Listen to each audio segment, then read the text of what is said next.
What was one experience in your life that hardened you as a person? Delivering ineffectual first aid to an 8-year-old girl who had been crushed against a store wall by a drunk drugged-up driver. My grandmother rented my sister and I out to drug dealers for drugs when we were kids. She still haunts my dreams. My mom telling me she wouldn't and couldn't ever love me because I'm too much like my dad was a kicker. Being related to a mass shooter. The unanswered questions and the guilt took years to get over, not to mention being triggered by looking at the news every other week it seems. Homelessness. It opened my eyes to how hypocritical charity can be, and how little people care about their neighbors. Having unsympathetic emotionally abusive parents. I learned over the years that my family does not care about me unless I act a certain way for them.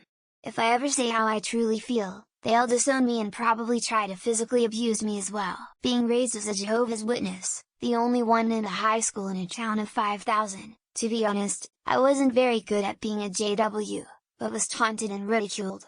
Helped me develop a bulletproof persona. No longer a JW. But my adolescence years of being one definitely made me stronger. Reaching rock bottom and attempting suicide, medically deceased, then worked my way back over 10 years to a happy, content life. I was a cunt before, but I'm a humble man now. Having a friend stab me in the back really made me very distrustful of people. I hate that because I know deep down most people aren't like that, but when it happens to you it's very hard to move on. Getting cheated on when our son was a newborn and I was going through a cancer scare. Then husband killed himself when I found out. I will never trust or love with my whole heart again. The volume of pain he inflicted was just too much. Being sexually harassed in the workplace by a female who was also the boss's friend. It was fucking hell, just hell. I was made to feel like the perpetrator when I sought help, and now 10 years on I still get the occasional email from her. I fell in love with a girl who dumped me because I had a highly treatable cancer 4 years before meeting her. One of my teachers in grade 8. She wore slit skirts and was not shy about teasing when she sat at her open desk. After going to therapy, I've learned that everyone knew something was wrong with me but never cared enough to guide me to help. I was called a pack animal lol, being peppered with glass from a car bomb at age 10. It made me suspicious of any environment regardless of how safe it is. I was groomed by a man in his 30s when I was 17.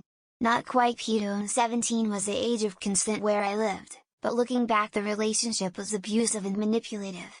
I've had intimacy issues ever since. My girlfriend of almost 8 years leaving me really woke me up to what a shitty person I was at the time. Have made a lot of life changes based on her feedback. It's been about a decade, and I'm in a much better place and would like to think I'm a much better person. I hope she's doing well. The death of my mom, after fighting for approximately 14 months, cancer. Incredibly, I don't describe her death as a sad moment. I was actually relieved that her pain would be over. I was too young to find solutions or answers by myself, but there were people by my side. Being relentlessly bullied starting from the 4th grade until I changed schools after the 8th grade. The problem now is that I have become the bully, to myself, and I am so fucked up that I let nobody in. Becoming homeless at 21 and living that personal hell. I'm grateful to just have a roof over my head. My girlfriend kicked me out when she was 3 months pregnant because I didn't make enough money, and told me I'd never see our son. 13 years later, I'm a very involved dad who fought like a bastard for shared custody, and don't regret a thing. Sexual abuse, overdose, homelessness. In that order.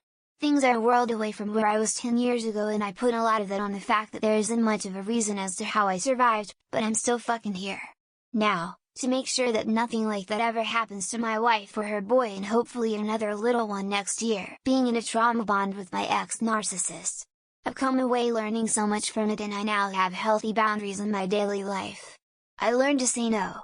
Something that used to give me crippling anxiety. Hard as I met Dwayne The Rock Up, the man who played that cop agent in Fast franchise. Scared face, scared face, scared face, scared face, scared face, scared face, scared face, scared face, scared face, scared face, scared face, scared face, scared face, scared face. Emotionally abusive ex-girlfriend who said, "I don't owe you anything because you've been nice to me."